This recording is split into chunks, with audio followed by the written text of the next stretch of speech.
If the only thing the Prime Minister has heard is that a few tweaks to the backstop arrangement will do the trick, isn't it obvious that once again she's just not listening hard enough?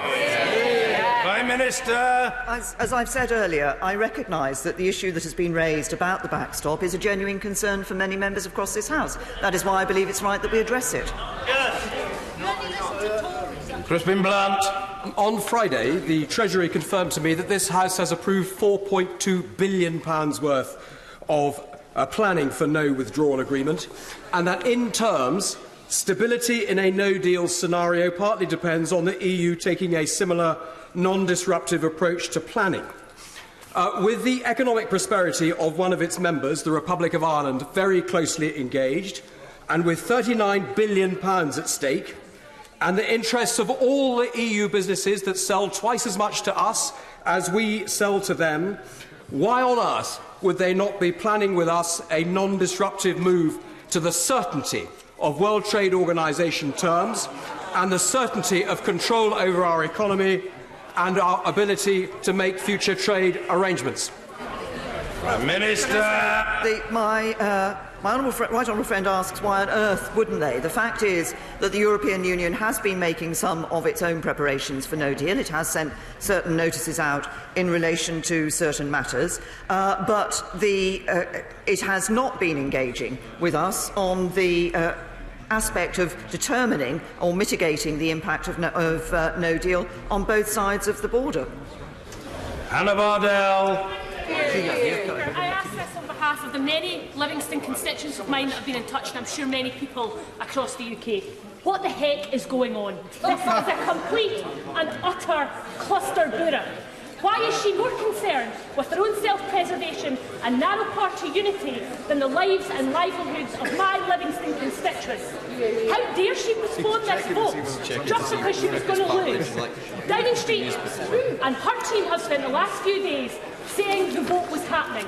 How can anybody in this House, or indeed anybody in the countries of the United Kingdom, ever trust a single word that she or her government speaks ever again? Prime Minister. I'll tell the Honourable Lady what's going on. What's going on is this government was working to ensure that this Parliament, that we can get over the line through this Parliament a deal that is good for the whole of the United Kingdom.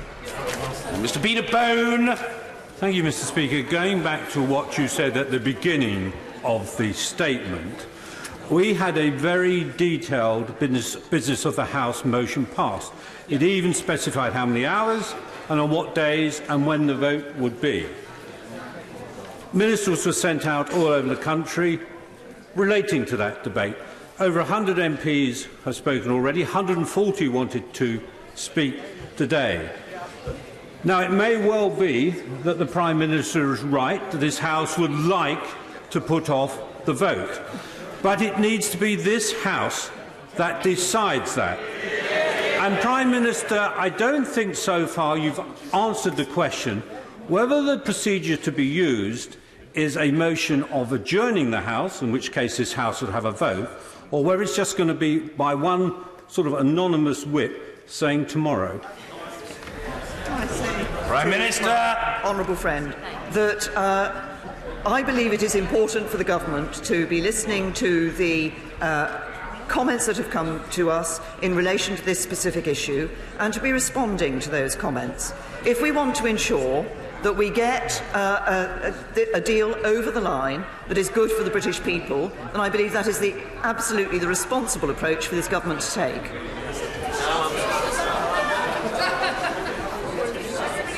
Mary Cray. Mr. Speaker, the Prime Minister's negotiating strategy seems to be fail again, fail better, and it is not going to revive her zombie Brexit deal whenever she decides to bring it back to this House. Christmas Eve, Christmas Day, Boxing Day, it will be voted down. She talks of the will of the people, but the will of the people cannot be undermined by a vote of the people. Isn't that now what she must do? The Honourable Lady has heard my response to the question of a further vote, a second referendum or a people's vote on this issue. And can I just gently remind members of the opposition that every one of them stood on a manifesto commitment to deliver on the referendum. Joe Johnson. Thank you, Mr. Speaker. The problem with the deal goes far beyond the backstop. May I ask my right honourable friend what she intends to do about the fact that the government's own analysis shows that every region of the country is going to be left poorer, and we're going to end up with less say over the rules governing huge swathes of our economy than we have at the moment? Prime Minister. My honourable friend, that actually what the government's economic analysis shows, that in delivering on the referendum, the deal, none of the proposals actually, this deal does not make us poorer than we are today. What it does, read it. What the economic analysis shows is that if you want to honour the referendum, then the best deal for doing that and delivering for jobs and the economy is this deal. Mr. Gavin Jones. I not only respect the result of the referendum, I accept it. The Prime Minister in her statement said that she wants a country that truly works for everybody, a country where nobody is left behind.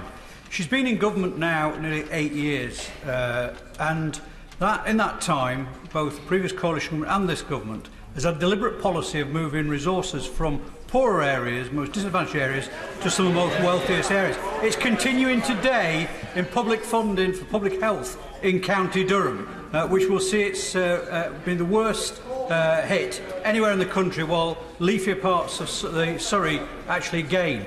Now, people don't want warm words, Prime Minister. What they want action. The action, irrespective of what happens with Brexit, is in her hands now.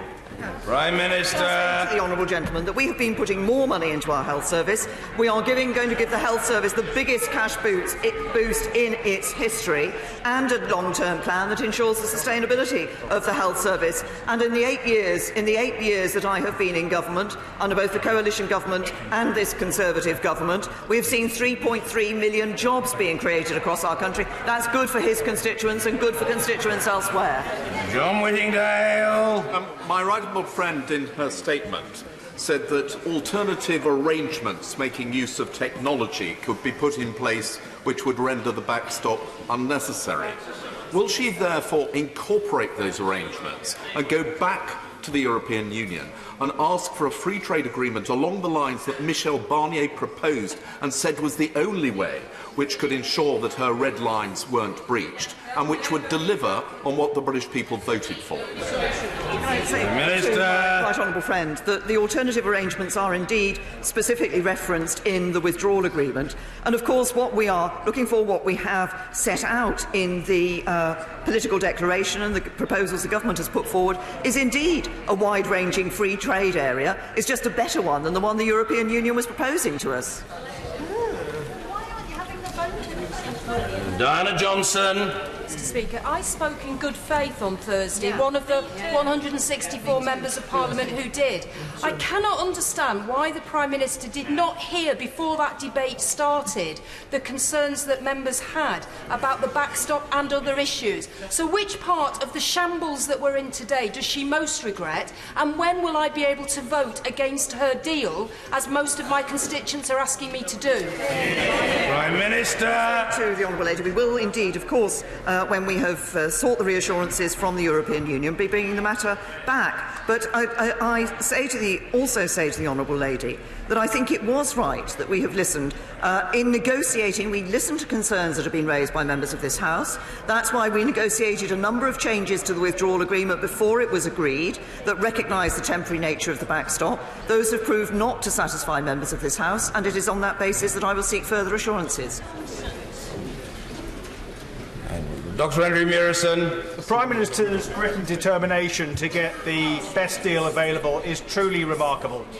Does she agree with me that in the event that the European Union fails to give anything meaningful in relation to the backstop to a hard border that we all agree is not necessary and will not happen, it will not have demonstrated a scintilla of the good faith that is referenced in the political declaration? Well, my honourable friend made a very interesting point about the good faith. I believe it is important that both sides move together at this point with that good faith and do negotiate, do recognise, the European Union recognises the need for further reassurance on this matter and does indeed respond to that and respond to that positively. Dame Louise Ellman. Thank you, Mr. Speaker. The Prime Minister told the House this afternoon that this is the very best deal that actually is negotiable with the EU. Those were her very words. Yet she now tells us she plans to go back to Brussels to plead with them to help her and get her out of this hole. This isn't a government in control. Surely we should put this issue back to the people to ask if they really want to continue with this perilous journey that will make the UK poorer. To the honourable lady, that we have done, we have a deal agreed with the European Union. There is one aspect of it on which people require further reassurance, and it is that basis we're going back. Mr. Shagish-Bara. Forefront on the international stage in advocating democracy. Indeed, colleagues on both sides of the House have regularly spoken in Parliament of the need for democracy in other countries. And on both sides of the House again, we regularly instruct MPs and legislators from other countries at seminars held by the CPA and IPU of the importance of listening to the people who they represent. Would my right honourable friend agree with me that to now have a second referendum would ensure that the UK loses all credibility on the international stage in speaking up for democracy? Can I say, I think my honourable friend has made a very important point. We do speak to others about the importance of democracy. I think it's important that we show an example ourselves and respect the vote that the people took. Tom Bray. Speaker, I'd like to ask the Prime Minister to do three things. First of all, to rule out no deal because she knows it will be extremely damaging. Secondly, to support a people's vote, if only to save her the embarrassment of when she has to support it in a couple of weeks' time. And finally, to instruct her Chief Whip to make time available for a debate on a no-confidence motion that I know the Leader of the Opposition is going to be tabling.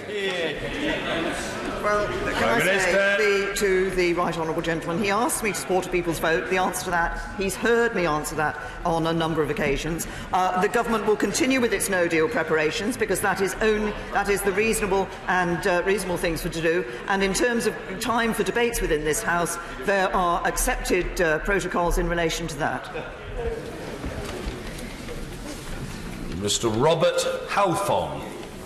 Thank you, Mr. Speaker. I respect the efforts being made by the Prime Minister, but could I just ask my right honourable friend that on top of the 39 billion, if Britain is the transition period is extended for the extra 2 years, how many extra billions will we be paying per year in that extra transition period? And will she give this House a real say in determining how much money goes to the EU in that extra transition period if it happens? Minister. In answer to my right honourable friend's question, first of all, the terms of that further extension of the transition period, the implementation period, were it to be the way forward, would have to be negotiated. There would be an expectation on the part of the EU for a sum of money. We would consider that it was necessary that should be fair and proportionate. Of course, this is one of the differences between the backstop, as it appears in the withdrawal agreement, and the extension of the transition period, in that in the backstop, no financial obligation is required from the United Kingdom. Mr. Speaker, the Prime Minister says a people's vote would not reflect the will of the people and it would be divisive. But we do not know what the will of the people is in 2018.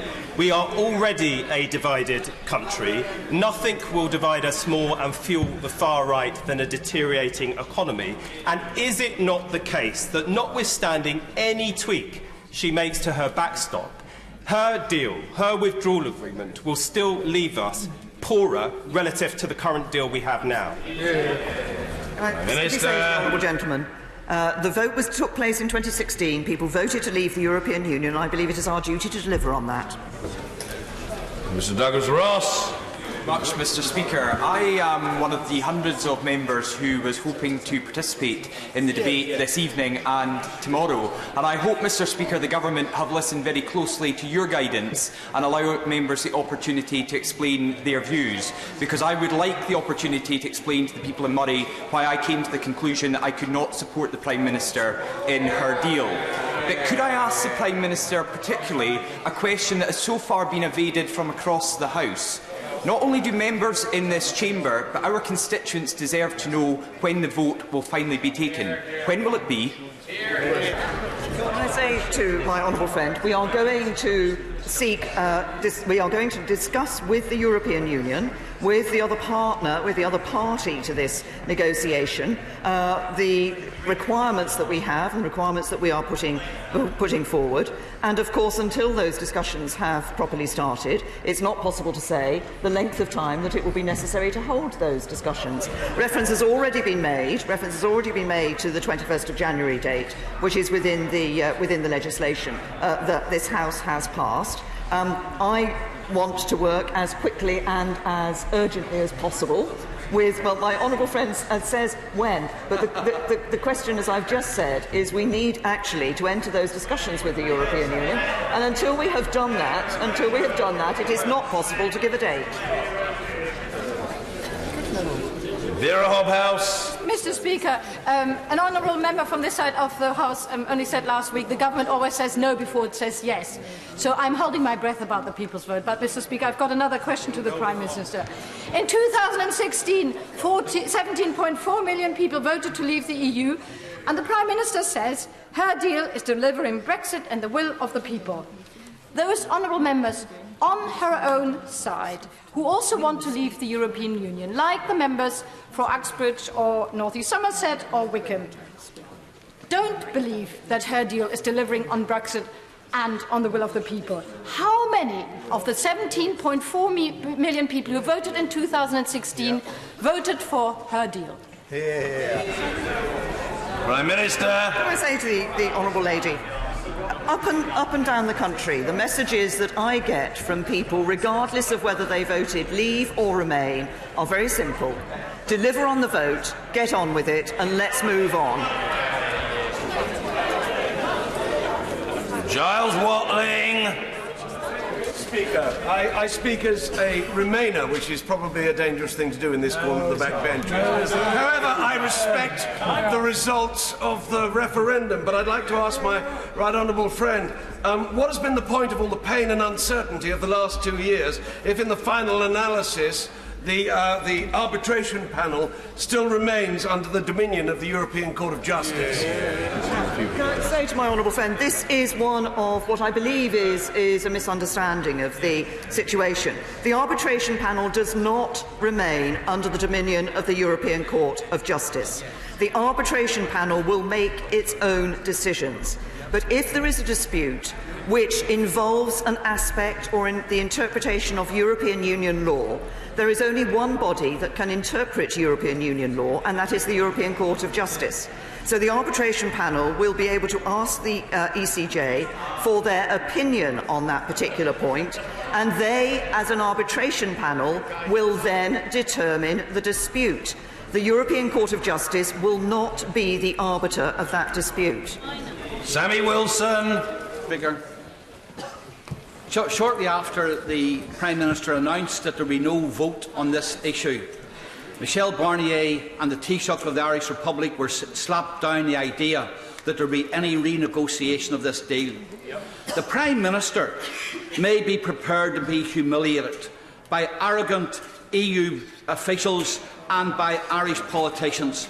But does she not realise that every time she comes back here with her tail between her legs, she humiliates the British people? When will she stand up to the EU? And if she's not prepared to stand up to the EU, then let her have the vote of this House to tell them what we think of their rotten deal. Can I say to the honourable gentleman that we have stood up to the European Union, and perhaps one of the very good examples of standing up to the European Union was our absolute refusal as a government to accept a customs border down the Irish Sea and to see the United Kingdom separated into two customs territories. In February, that was what the European Union wanted. They stuck to that until we had argued them out of it in October. We have stood up to the European Union. We have got a good deal for the UK. Richard Drax. Thank you, Mr. Speaker. It is the duty and responsibility of every single member in this House to take our country out of the EU. And can I tell my right honourable friend that her deal does not do that? And many MPs on both sides of the House are intentionally thwarting that intention.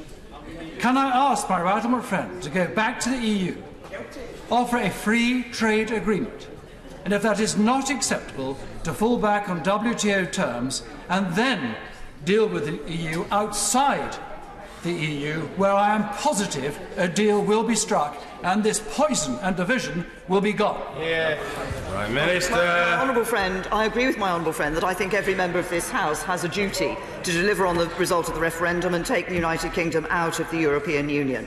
What is on the table within this deal, what the government has been working for, is a free trade area, a free trade agreement with the European Union, but just a better one than the basic sort of free trade agreement that has been proposed by the EU in the early stages of the negotiation.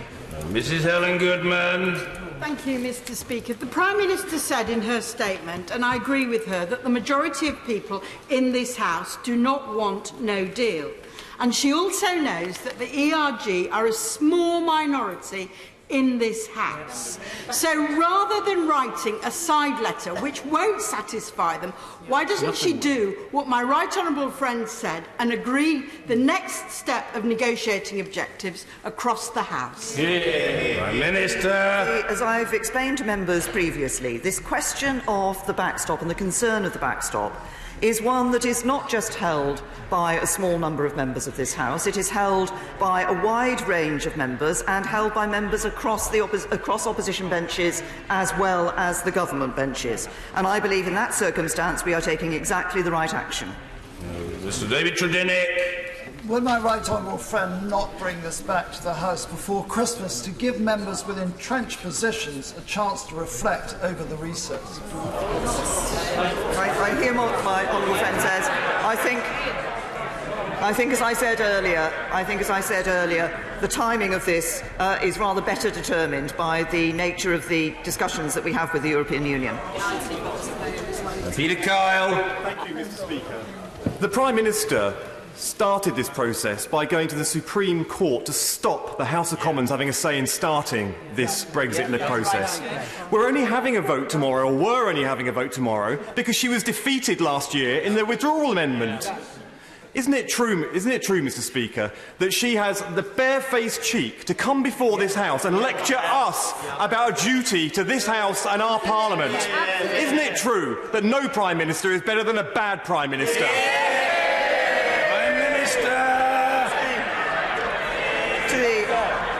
Can I say to the honourable gentleman, what I have pointed out today to members of this House is the duty that each and every one of us has, having stood as he did on a manifesto to deliver on the result of the referendum, to do exactly that. Lee Rowley. Could the Prime Minister give me one example of how a political reassurance in law can ever supersede the binding words in an international treaty? Minister. Can I say to my honourable friend that I think he is making an assumption about what will come back from the European Union, and it is the task of the government, obviously, to look to negotiate something that will be sufficient to give the confidence to members of this House in relation to the backstop not being able to be an indefinite. Luciana Berger.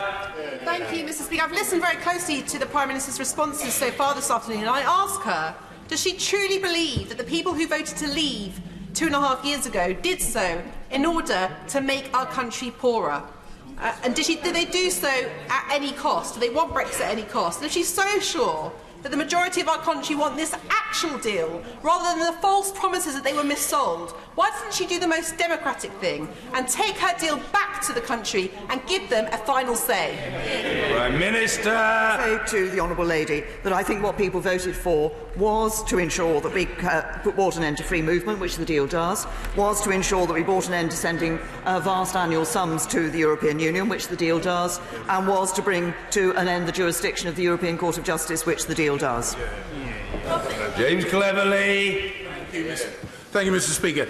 Colleagues, honourable friends and members across the House have been expressing anecdotal and unscientific assessments of their voters change their mind about the referendum results. And in that spirit, I would like to highlight the conversations I've had with both friends and constituents who voted Remain, but are now determined that we leave the European Union in good order. So will she give me an assurance that she will go back to the EU, bang on the table if that is what it takes, and get a deal that will accord support in this House and get us out of the European Union on the 29th of March next year? Prime Minister! I assure my honourable friend that is exactly what we're intending to do, and he is absolutely right, and I see many messages coming into me from people who voted Remain but now say, actually, we accept the result of the vote, let's get on with it and let's leave the European Union. Mike Gapes. Mr. Speaker, the European Commission has made it absolutely clear that they are not going to reopen the 585-page withdrawal agreement. So if the Prime Minister was able to get an aspirational addendum to the political declaration, a piece of paper that she could wave when she came back, would that mean we would definitely have a vote on Monday or Tuesday next week? As I've said earlier, the timing of the vote will be determined by the extent of and nature of the discussions with the European Union. Bob Stewart. Thank you, Mr. Speaker. Changing tack a little, will my right honourable friend assure me that the proposed new, deep and special relationship on defence, security and intelligence matters mentioned in the draft withdrawal agreement will not affect our special dealings with other Five Eyes nations, especially the United States? Yes, I'm very happy to give my honourable friend that absolute assurance. Angela Smith. Speaker, surely the Prime Minister realises that this House must be given a reasonable period of time in which to reflect on the vote and take its decision. The new year is too late. 7th of January is just 14 days before the all-important deadline. So surely the vote must come before this House, before the end of next week. As I said earlier, obviously we will be working hard in relation to negotiations, but I'm sure honourable members of this House, as a number have indicated, would want to make sure that we are putting our case in the most forceful way. Helen Whately. Thank you, Mr. Speaker. On Friday, I visited a haulage business in my constituency, and the owner told me how worried he is about the possibility of no deal and how it will affect his business. Does my right honourable friend agree that when we come to vote on the withdrawal agreement, we must remember not only the importance of honouring the referendum result, but also the importance of people's jobs and livelihoods that depend on trade with the European Union? Minister. I would say to my honourable friend that I think it is very important both that we do deliver on the result of the referendum, but we recognise the need to do that in a way that enables us to leave in a smooth and orderly way, and that does indeed protect those many jobs which depend on the relationship, trading relationship with the European Union. Peter Grant.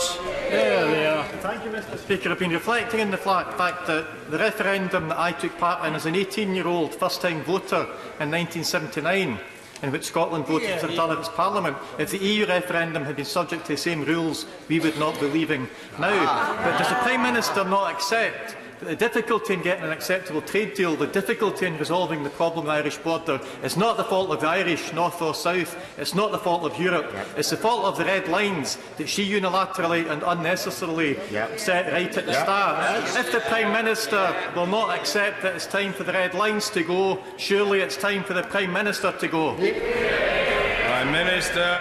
what this government has been negotiating, what is present in the deal, is a good future relationship in trading terms, in relation to the border, and in relation to not being a member of the customs union, not being a member of the single market, delivering on the vote of the referendum, and I believe that's what we should be doing for the people of this country.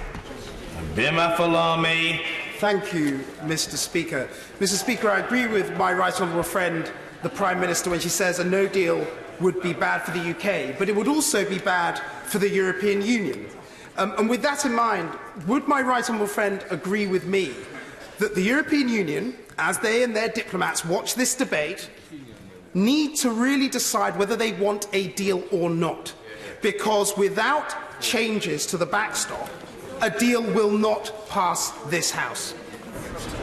My honourable friend has made an important point. I believe from all my discussions with the European Union leaders that they do indeed want a deal, but he is absolutely right. It's about recognising the concerns that remain in relation to the backstop to ensure there is a deal that this House will accept. Mr. David Simpson.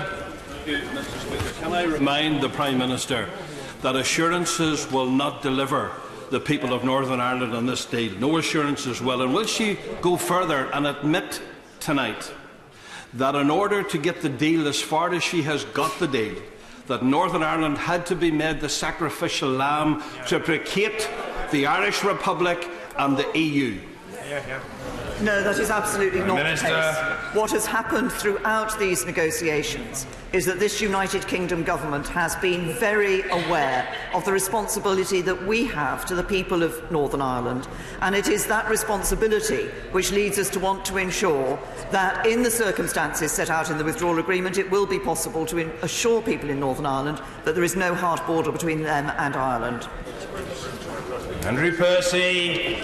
Can I say, representing a heavy Leave-voting northern constituency, and as somebody who actually lives in their constituency in the north, that my voters, Leave voters, are sick to the back teeth of being told by Remainers, people who lost the referendum, what it was they voted for. We've been told we're racist, that we're a bit stupid, a bit too northern, and now we're being told we didn't know what we voted for. Can I say my constituents are none of those things, and what they can see going on in this place is a stitch-up by people who said they accepted the result of the referendum, who are using every single trick in the book to deny the people what they voted for. My honourable friend speaks with passion on behalf of his constituents, and he is right to do so. And I think it is frankly unacceptable for members in this House to try to suggest to people that they simply didn't understand what they were voting for. The people of this country understood what they were voting for. They knew what they wanted in terms of leaving the European Union, and we should listen to that and deliver on it. Mr. David Hanson. But given it is the Prime Minister's red lines that have originally caused the problem in Northern Ireland, can she give some assurances that she will turn those lines pink to ensure we have free and frictionless trade? Can I say to the right honourable gentleman, this is a theme that has been raised by a number of members on the opposition benches. It is not the case. What we have said with Northern Ireland is that we remain committed to the Belfast Good Friday Agreement, that we remain committed to no hard border between Northern Ireland and Ireland, and that we refuse to accept the European Union's approach of carving Northern Ireland out as a separate customs territory from the rest of the United Kingdom. Hugh Merriman. Thank you, Mr. Speaker. The Prime Minister has been on her feet taking questions for 11 hours with regard to this deal. And it may not have escaped her attention, it's only one of my constituents, that honourable members across this House, on the one hand, speak for the people with a second referendum, on the other hand, speak for the people when they want a no deal. That can't obviously be correct. Would she agree with me that when it comes to leadership, we need the art of compromise? She has shown that. The European Union has shown that. If Parliament wishes to take control, we need to show compromise as well. Otherwise, we will be responsible for the damage that ensues to our constituents. My honourable friend is absolutely right. In any negotiation, it is necessary to compromise. It's necessary to know what your vital interests are and to stick to these, but to be willing to compromise in order to achieve those vital interests. And it is for all of us to recognise the damage that can be done for our constituents if this House does not deliver on the referendum and do it in a way that protects people's jobs and livelihoods. Owen Smith. Thank you, Mr. Speaker. Mr. Speaker, since the Prime Minister has been on her feet this afternoon, the pound has fallen to its lowest level since early 2017. The FTSE 250 has fallen to its lowest level for 2 years as a direct consequence of uncertainty caused by this failed brinksmanship. Isn't it grossly irresponsible of the Prime Minister to tell the country that we do not know when we will have a vote on this, and this uncertainty may continue indefinitely? Of course. There has, as people look at this House and hear people talking about the possibility of a second referendum, the possibility of a general election, all of which would increase uncertainty, increase division and increase the problems of this country. If you want. Julian Knight. Mr. Speaker, the average Land Rover, parts an average Land Rover, cross the continent 37 times. My 9,000 car workers need an orderly withdrawal from the EU. Does my right honourable friend agree with me that ultimately, if a withdrawal agreement is rejected, we may get no deal, a permanent, not temporary Norway, or a stain on the soul of this House, a second referendum?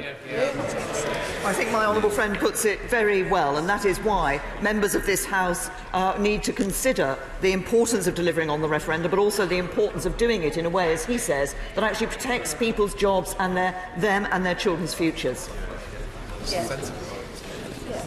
Sam Jima. Thank you, Mr. Speaker. The Prime Minister is right to say that this House needs to honour the result of the referendum in 2016. And that is why many of us in this House voted to embark on the Article 50 process. The Prime Minister then set her red lines in January 2017, into which we went into a general election.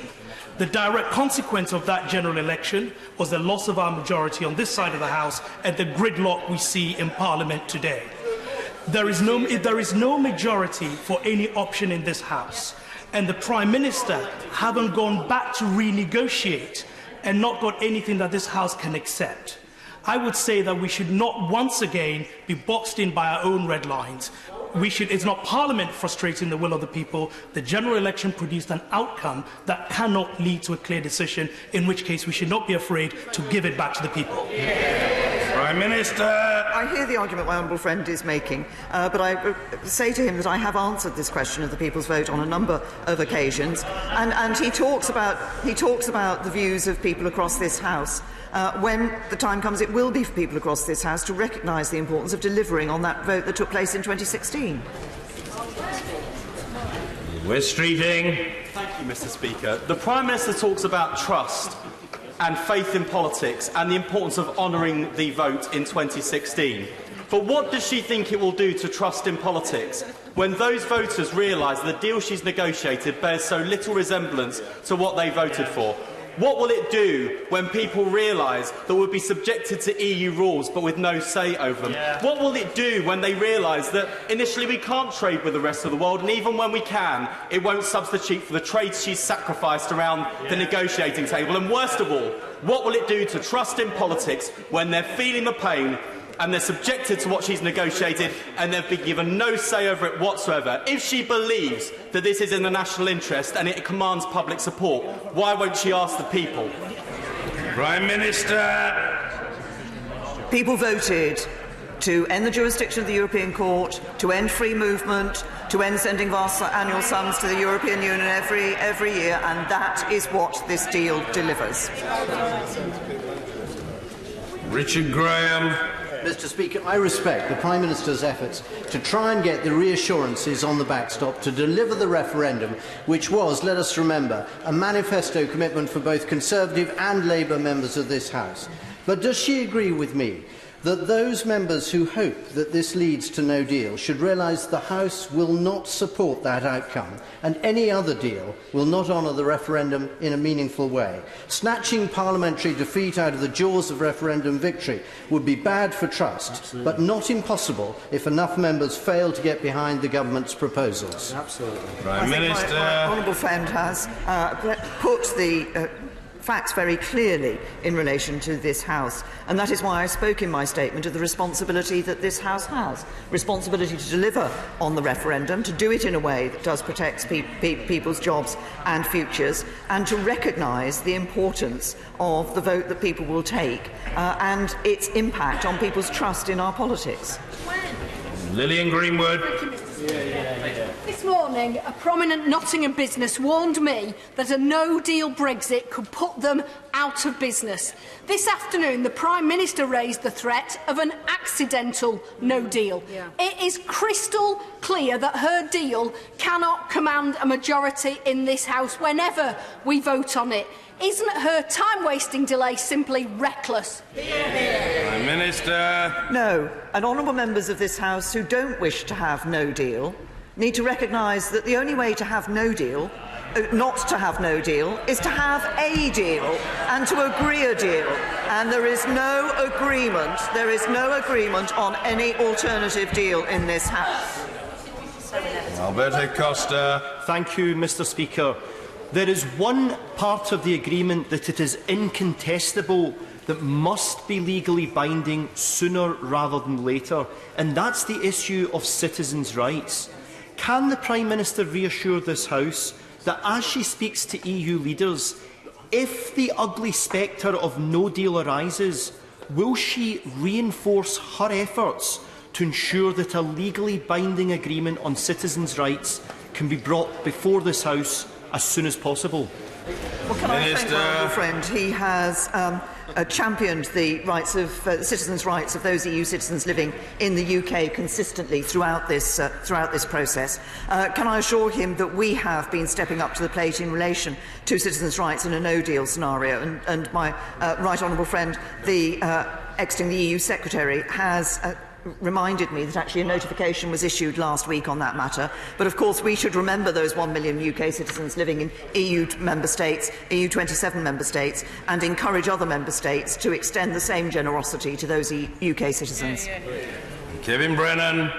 Mr. Speaker, can the Prime Minister just tell the House straight, if this is true, that when she comes back with her assurances, it'll still be the case that not a single word in the 585-page withdrawal agreement will have been changed? Is that correct? Prime Minister. I have answered this question previously. We are going into negotiations with the European Union. We have negotiated a deal with the European Union. We are looking at ways in which it will be possible to provide the necessary reassurance for members of this House, and we will explore the options. Matt Warman. The constituency that voted more heavily to leave the European Union than any other. And when I talk to constituents, the feeling I get is that more people now would vote to leave than when they first had the vote in 2016. For the sake of democracy, I would be one of them now as well.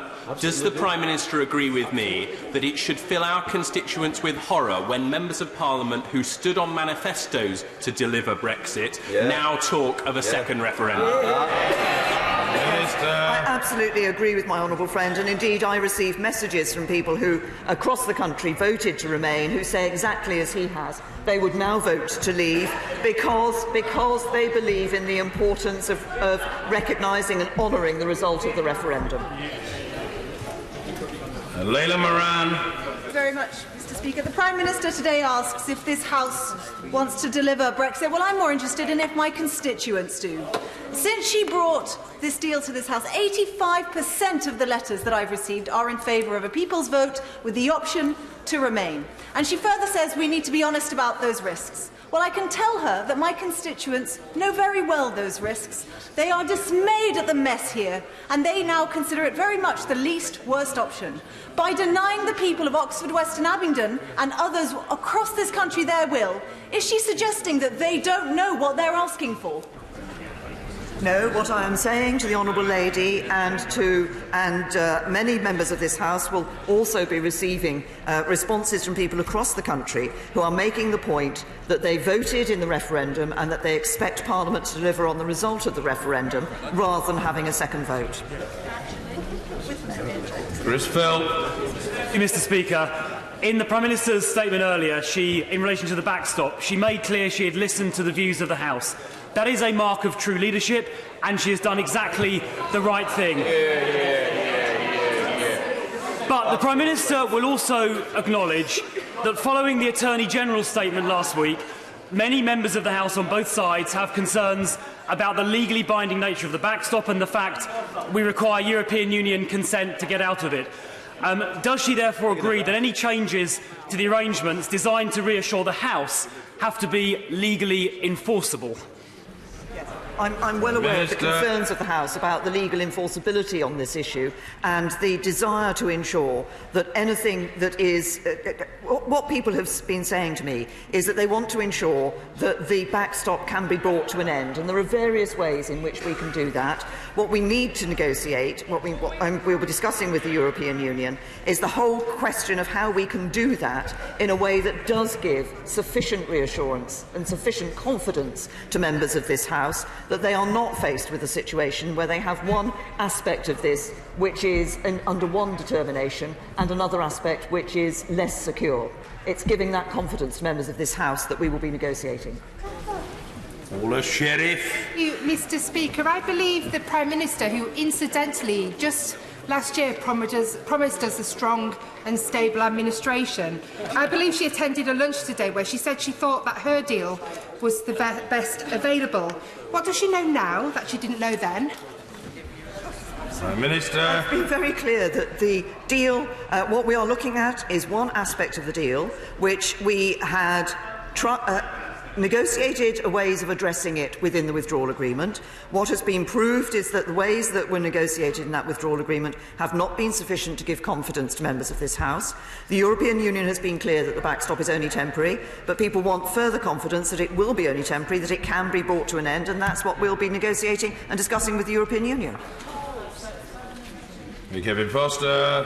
Thank you, Mr. Speaker, and I welcome the general tenor of the Prime Minister's remarks today. When she goes to meet European leaders, we should be making clear that this is not about anyone wanting to return to the borders of the past in Ireland.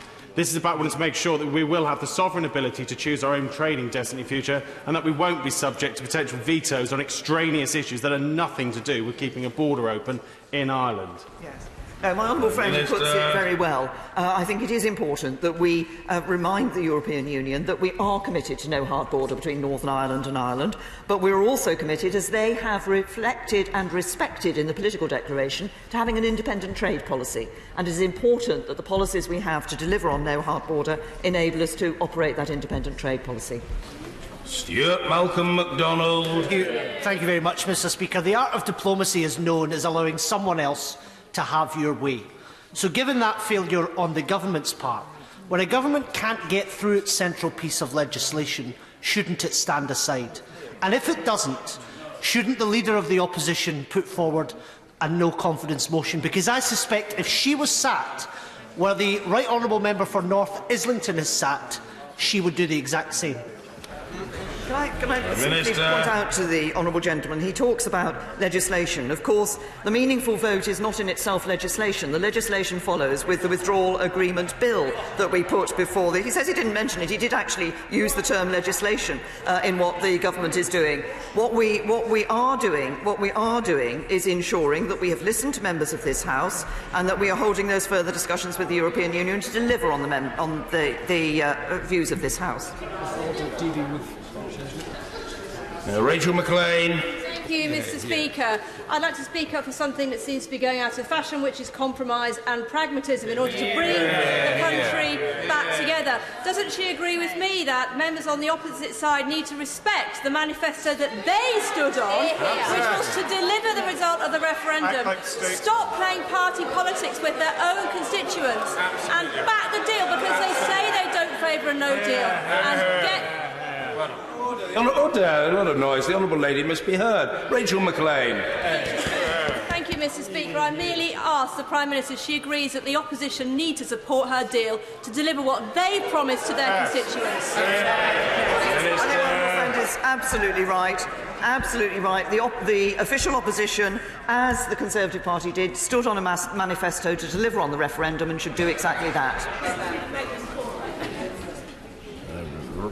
Rachel Maskell. Thank you, Mr. Speaker. In the light that the Prime Minister and her government have led these negotiations for 29 months, what are the exact terms the Prime Minister is wanting to negotiate with the EU this week? I think I've answered this on several occasions. It is in relation to the backstop and ensuring that it is not permanent or indefinite, but it can only be temporary. Bill Grant. Thank you very much, Mr. Speaker. All members of this House are here as a result of a democratic vote. Yes. Would my right honourable friend agree that it is at best mystifying that many such members refuse to honour or indeed respect the democratic outcome of the referendum, and in some cases, 2 referendums? Can I say to my honourable friend, my honourable friend, I absolutely agree with him. Sadly, there are members of this House who appear not to want to deliver on the result of the referendum in 2016. Sadly, there are also members of this House who seem not to want to accept the result of the referendum that took place in 2014 in Scotland. Jack Dramey. Mr. Speaker, the government's mishandling of the negotiations has thrust the country into chaos, with growing uncertainty and deep concern in our automotive sector, including the Jaguar plant in my constituency. Mr. Speaker, we are but 3 months away from the cliff. Whatever the ultimate way forward agreed by this House is at the next stages, will the Prime Minister today rule out any question of a no-deal Brexit, because the jobs of tens of thousands of workers depend upon it? Prime Minister. Honourable gentleman, I've been clear that I believe that the best route forward for the UK is to leave with a good deal with the European Union. That is what we've negotiated, and that is a deal that recognises the importance of the trading relationship to many jobs across this country, including in the automotive industry. But if this House desires not to have no deal, then this House needs to accept a deal, and the best deal on the table is the one the government has negotiated. Andrew Bowie. Very much, Mr. Speaker. Earlier on, the member for Pontypridd spoke about his concerns for the economy and what's happened to the pound today. Does my right honourable friend not agree that this is nothing as to what would happen to our economy under the economically illiterate, destructive and chaotic policies of a Labour government propped up by the SNP? Yes, my honourable friend is absolutely right. The flight of capital and the run on the pound, which the Labour Party themselves accept would be the impact of their economic policies, would be the worst damage that could be inflicted on this economy. Dr. Roberta Blackman-Woods. I'm one of the few people in this House brought up in Northern Ireland during the years of conflict, and I don't ever want to see a return to that time. So how is the Prime Minister going to ensure no hard border in Ireland now or in a few years' time, and absolutely no undermining of the Good Friday Agreement that brought such welcome peace?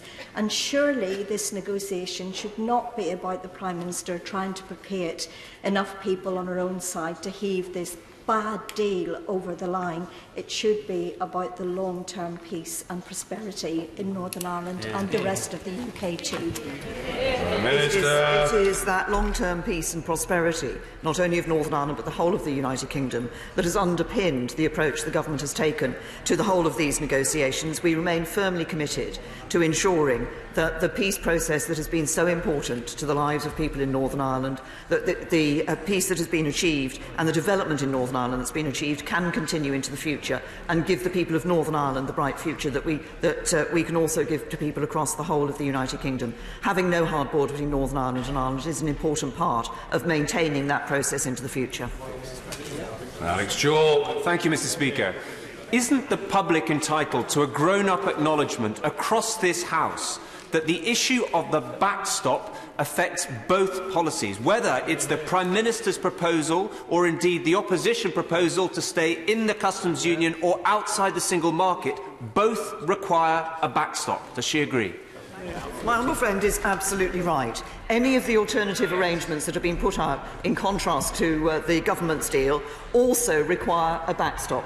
The backstop is there in the circumstances where the negotiations fail to achieve the future relationship in time at the end of the transition period, and that could happen in the negotiation of any of the agreements. Who was that? Ian Murray. Thank you, Mr. Speaker. This ongoing farce would be funny if it wasn't so serious for the jobs and prosperity of my constituents in Edinburgh South. The Prime Minister rightly says she wants to be honest with the public. So can she be honest? Is her deal non-negotiable? We have negotiated the deal with the European Union, which covers many aspects over and above this issue of the backstop.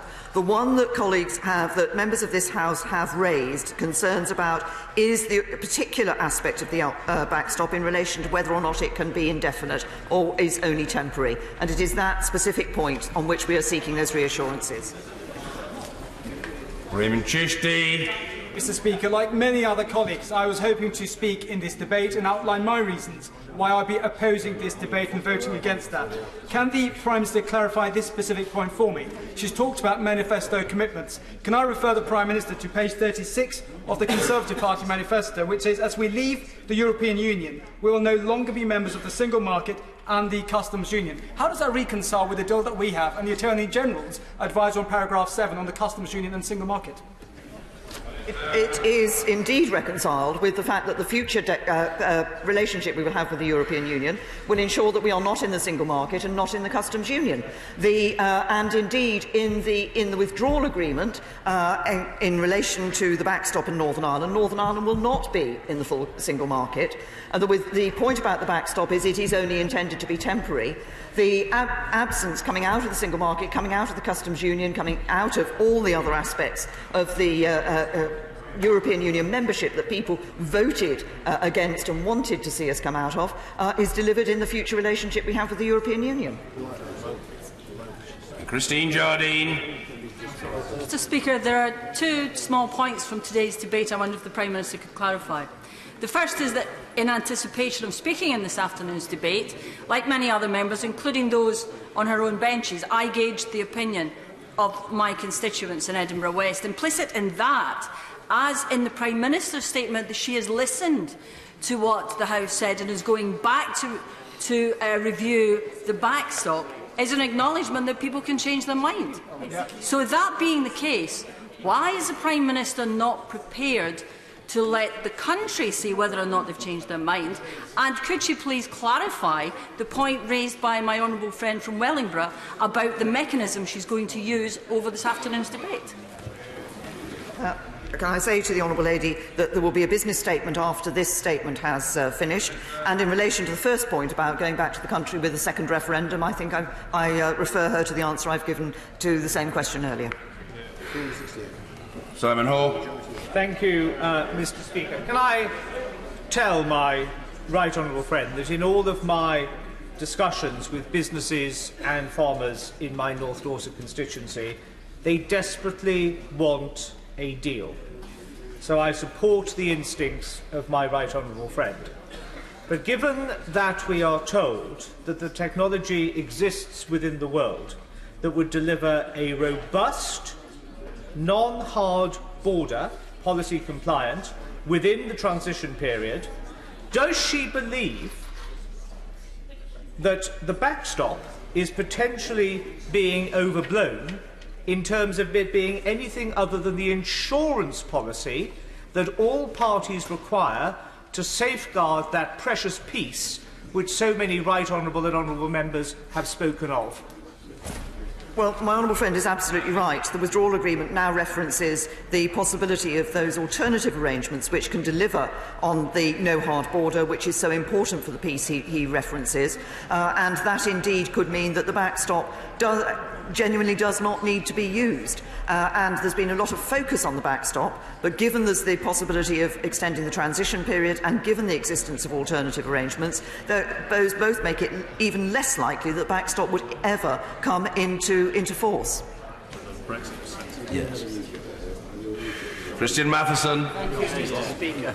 The tactic employed by the Prime Minister of trying to foment division between this House and the country outside is to be deeply regretted and will only add to the problems that she's described elsewhere in her statement.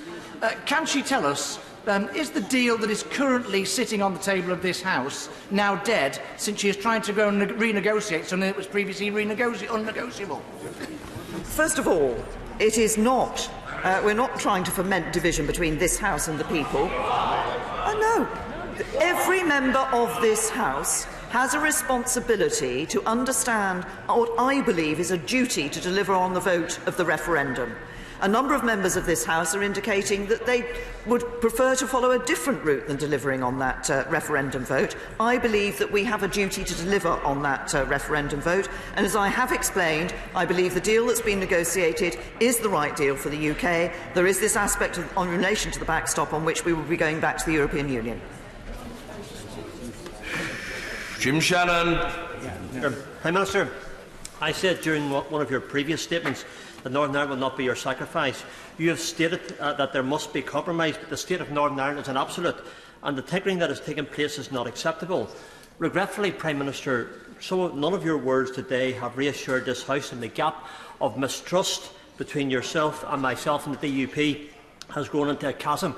It is very clear it's never been so low. So, Prime Minister, I support the majority of the UK and asked you, Prime Minister, to do what was asked of you: leave the EU as we entered it, with no backstop and on our own merits, and confident of our ability as a global power and no man's slave. Can I say to the honourable gentleman that we do indeed want to deliver on leaving the European Union, but in doing that I want to reassure and ensure that there will be no hard border between Northern Ireland and Ireland. I believe that that is important, as I'm sure the honourable gentleman does, for his constituents and for the future of Northern Ireland, and that should be one of the commitments we've given, and it's one of the commitments I intend to deliver on. Alison Hewlett. Mr. Speaker, over the weekend I've had hundreds of constituents getting in touch with me, asking me to vote down this terrible deal, this woeful deal that the Prime Minister has come back with. There is no... Stop heckling. You could stop interrupting. Order. The Honourable Lady is here. I say to the Government Minister standing at the bar, be quiet. I've not the slightest interest in hearing you yelling in the background. Sit down, be quiet and listen, and if you're not able or inclined to do that, sir, order! If you're not able or inclined, don't look at me and tell me what's what or imply that you can. I say to you, be quiet, don't be discourteous to the member on her feet. If you can't be quiet, Mr Stewart, you're most welcome to leave the chamber, and we're perfectly capable of coping without you. Alison Hewlett. Mr. Speaker, there is no confidence in this Prime Minister's deal. She doesn't have the confidence of her backbenchers, of my constituents, or the majority of people in this House. She can't even tell us a date when this vote will return to the House. Is it not the case, Mr. Speaker, that this Prime Minister has bottled it and she should go? No, I think I have to say to the honourable lady that if I was bottling it, I wouldn't have come to this chamber and have been on my feet already for nearly 2.5 hours answering questions. Clive Efford. Mr. Speaker, the Taoiseach Leo Varadkar is quoted today as saying we have already offered a lot of concessions. We ended up with the backstop because of all of the red lines the UK laid down. Yeah. The EU leaders know that we have the backstop that was designed by the Prime Minister. Just exactly what is she going to renegotiate? I have to say to the honourable gentleman, this is not a backstop that was designed by the United Kingdom. This is a backstop. The one aspect of this backstop, which was required by the United Kingdom, was ensuring that the customs territory was UK-wide and that we did not see a Northern Ireland customs territory. And that was what the EU wanted. We stood up against it and we delivered. Carol Monaghan. Mr. Speaker, the Prime Minister and many on her benches have demonstrated an astounding ignorance of the history of these isles. So attempting to bully Ireland into a perceived compliance by threatening food supplies is utterly abhorrent. So can the Prime Minister assure the House that in any conversations, negotiations or interactions taking place, Ireland will be considered an equal? Can I say to the honourable lady, the government has not suggested what she suggested in her question that we have done. We have been.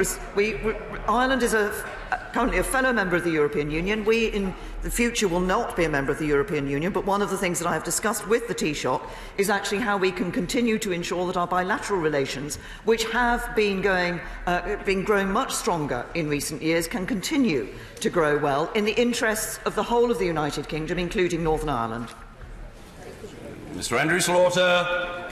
Speaker, dragging the decision on her deal into the new year for what looks like tactical advantage is unfair on everyone. But it's particularly unfair on businesses trying to plan for their future and for EU citizens who want to know their rights going forwards. Will she at least promise to bring that vote before the Christmas recess?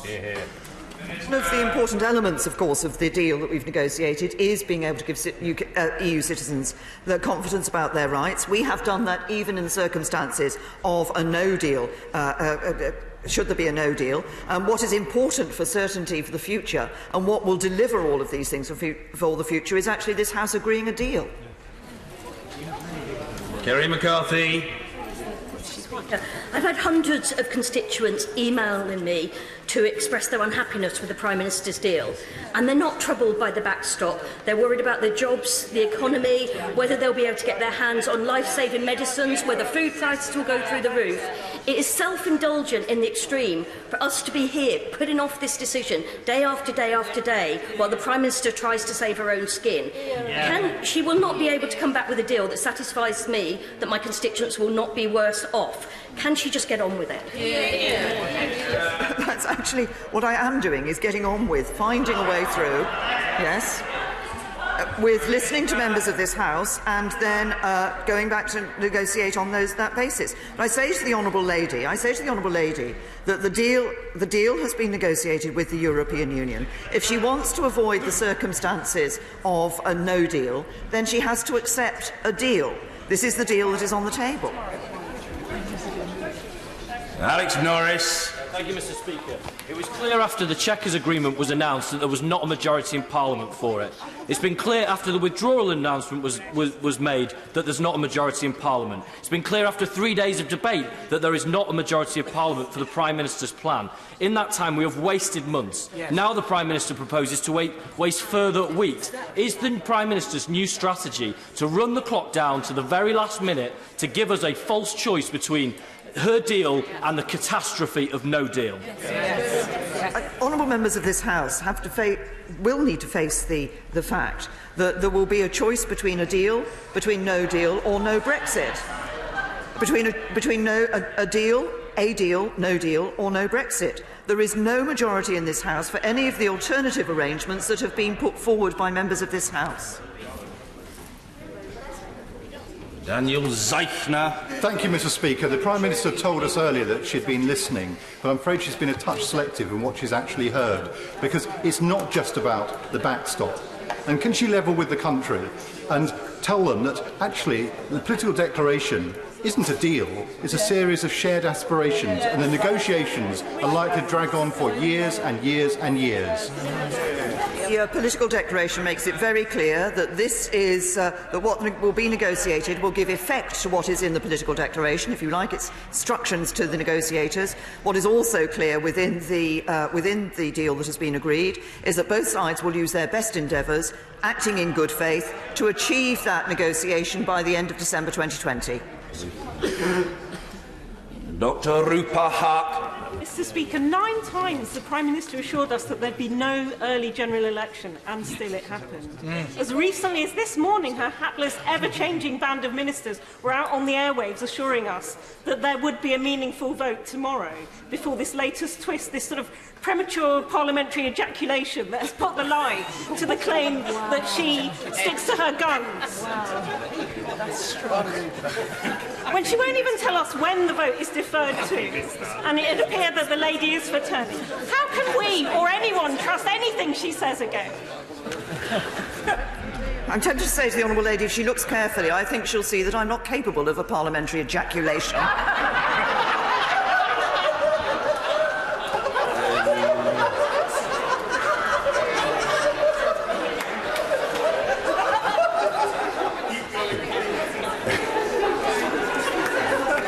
Thank you. Deirdre Brock. hard to follow that one, Mr. Speaker. However, at 4:15 this afternoon, I received a written answer that stated the Northern Ireland Protocol guarantees that even in the event that the UK's future relationship with the EU is not in place by the end of the implementation period, there will be no hard border between Northern Ireland and Ireland and no splitting of the UK's customs territory. In so doing, the agreement preserves the economic and constitutional integrity of the UK, upholds the Belfast Good Friday Agreement and ensures people and businesses that rely on an open border between Northern Ireland and Ireland can continue living their lives and operating as they do now. Does the Prime Minister agree?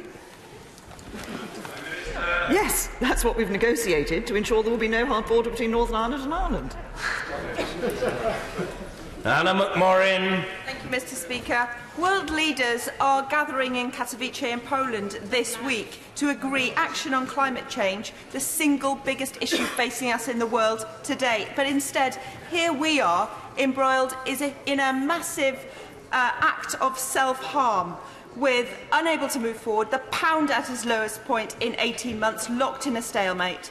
Without any majority in Parliament for a deal, please put this back to the people, not for the first time, not for the second time, but for the first time on this deal.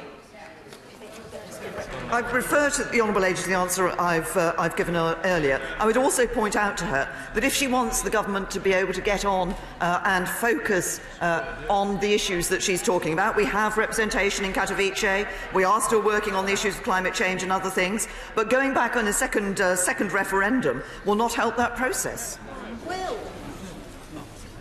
Nick Dakin. Speaker, the Prime Minister admits that if she put the deal to this House tomorrow, it would be rejected by, in her words, a significant